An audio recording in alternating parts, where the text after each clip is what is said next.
बिस्मिल्लाहिर्रहमानिर्रहीम। अस्सलामु अलैकुम वरहमतुल्लाहि वबरकातुहू। नहमदुहु व नुसल्ली अला रसूलिहिल करीम। अम्मा बाद। लोगों का हक खाने वालों का अंजाम, ना हक माल खाने की सज़ा। हज़रत सुफियान सूरी रहमतुल्लाह अलैह फरमाते थे कि बनी इसराइल पर 7 बरस तक कहत पड़ा, जिसका नतीजा ये हुआ कि लोग मुर्दार जानवर और अपने बच्चों को खाने लगे। जब यहाँ तक नौबत पहुंची तो लोगों ने यह किया कि पहाड़ों में जाने और गरियाजारी करने लगे, लेकिन उस पर उनकी दुआ कबूल न होती थी।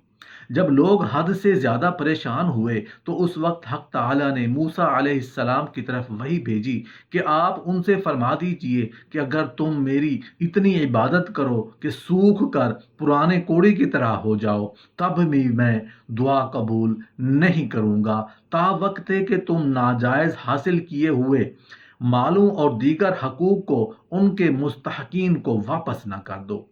कुरान ने कितने साफ लफ्जों में कहा है कि ऐ ईमान वालो, नाहक तरीके से किसी का माल मत खाओ, ये माल कयामत के दिन गले पड़ जाएगा। एक दरहम या रुपया या रकम भी आपके पास किसी का है तो आप जल्द अज जल्द उसको वो दुनिया में ही वापस कर दें, वरना कयामत के दिन आपकी नेकियां और आपकी नमाजें लेकर उसके आमाल में डाल दी जाएंगी। हदीस में आता है कि लेन देन में किसी की कोई गड़बड़ होगी या कोई जुल्म किया होगा तो अल्लाह जल्ल शानहू आपकी नेकियां उसके बदले में दे देंगे।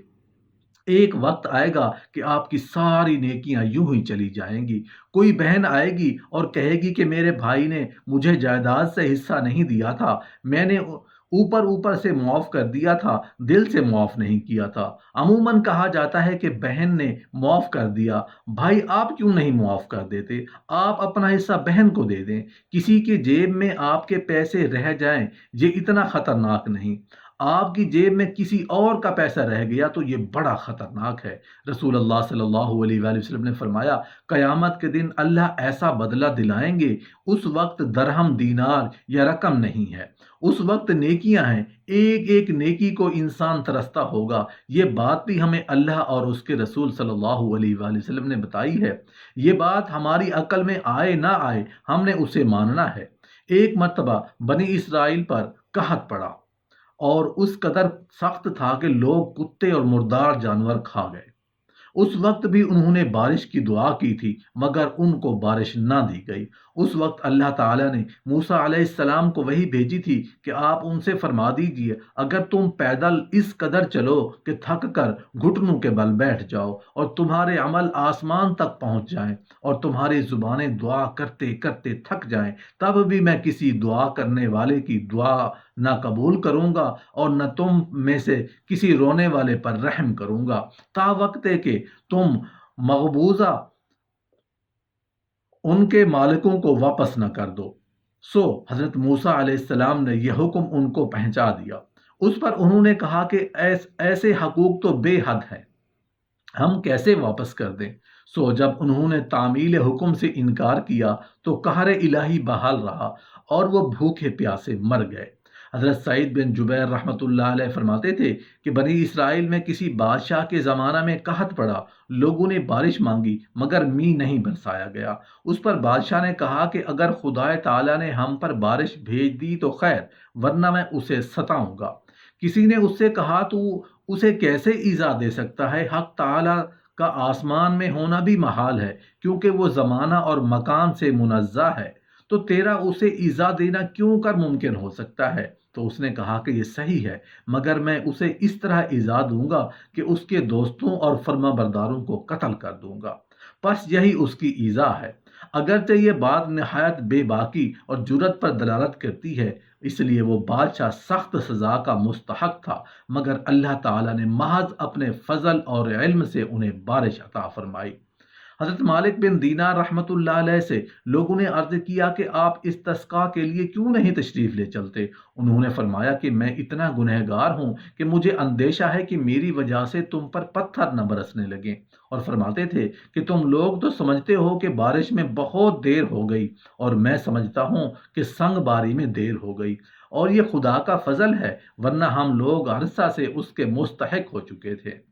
وہب بن منبع رحمۃ اللہ علیہ فرماتے تھے کہ عیسیٰ علیہ السلام استسقاء کے لیے تشریف لے گئے اور جا کر بہت روئے مگر بارش نہ ہوئی۔ تب آپ نے فرمایا کہ لوگوں، جس کسی نے گناہ کیا ہو وہ چلا جائے۔ یہ سن کر سب لوگ گئے اور صرف ایک آدمی رہ گیا۔ اس سے آپ نے فرمایا، کیوں میاں، تم نے کوئی گناہ نہیں کیا؟ اس نے کہا، جی ہاں، خدا کا شکر ہے کہ میں نے کوئی گناہ نہیں کیا، صرف ایک مرتبہ اتنا گناہ ہوا تھا کہ میں نے ایک عورت کی طرف دیکھ لیا تھا، سو جب وہ چلی گئی تو میں نے اس کا تدارک یہ کیا کہ اپنی آنکھ میں انگلی ڈال کر اسے نکال دیا۔ تب عیسیٰ علیہ السلام نے فرمایا کہ اچھا، لوگوں کے لیے خدا سے دعا کرو۔ اس نے دعا کی تو فوراً سارے آسمان پر ابر چھا گیا اور لوگوں کو بارش دی گئی۔ موسیٰ علیہ السلام کا واقعہ ہے کہ وہ 3 روز استسقاء کے لیے باہر تشریف لے گئے مگر بارش نہ ہوئی۔ اس پر اللہ تعالیٰ نے ان کی طرف وحی بھیجی کہ تم لوگوں میں سے ایک شخص چغل خور ہے، جب تک وہ تم میں رہے گا میں تمہاری دعا قبول نہیں کروں گا۔ اس پر موسیٰ علیہ السلام نے عرض کیا کہ اے اللہ، ہمیں بتلا دیجئے وہ کون ہے تاکہ ہم اسے اپنے درمیان سے نکال دیں۔ اس پر اللہ جل شانہ نے فرمایا کہ اے موسیٰ، میں تمہیں تو چغل خوری سے منع کرتا ہوں اور خود چغل خور بن جاؤں۔ تب موسیٰ علیہ السلام نے فرمایا کہ صاحبو، سب لوگ چغل خوری سے توبہ کر لو۔ یہ سن کر سب نے توبہ کر لی اور اسی وقت بارش ہو گئی۔ ایک مرتبہ بنی اسرائیل پر قحط پڑا، اس وقت لوگوں نے خدا سے بارش مانگی اور ان کو بارش نہ دی گئی تھی۔ اس وقت حضرت موسیٰ علیہ السلام کی طرف یہ وحی آئی کہ میں ان کی دعا کیسے قبول کر سکتا ہوں؟ یہ لوگ نجس بدن لے کر آئے ہیں اور جو ہاتھ ہماری طرف اٹھاتے ہیں جن سے انہوں نے حرام کھایا ہے، حتیٰ کہ انہوں نے حرام سے اپنا خوب پیٹ بھر لیا، اب تو ان کو ہم سے دوری ہی ہوگی اور یہ لوگ قحط میں مبتلا ہوں گے۔ اگر یہ لوگ یوں چاہتے ہیں تو اپنے گناہوں سے توبہ کریں، میں ان سے قحط اٹھا لوں گا۔ محترم ناظرین، دنیا کے موجودہ حالات میں شاید ہی کوئی انسان ملے جسے بالواسطہ یا بلا واسطہ ظالم حکمرانوں سے کوئی دکھ نہ ملا ہو، کوئی تکلیف نہ پہنچی ہو۔ آج کے اس پرفتن دور میں ہم کسی نہ کسی طرح ظالم کے ظلم کی چکی میں پسے جا رہے ہیں۔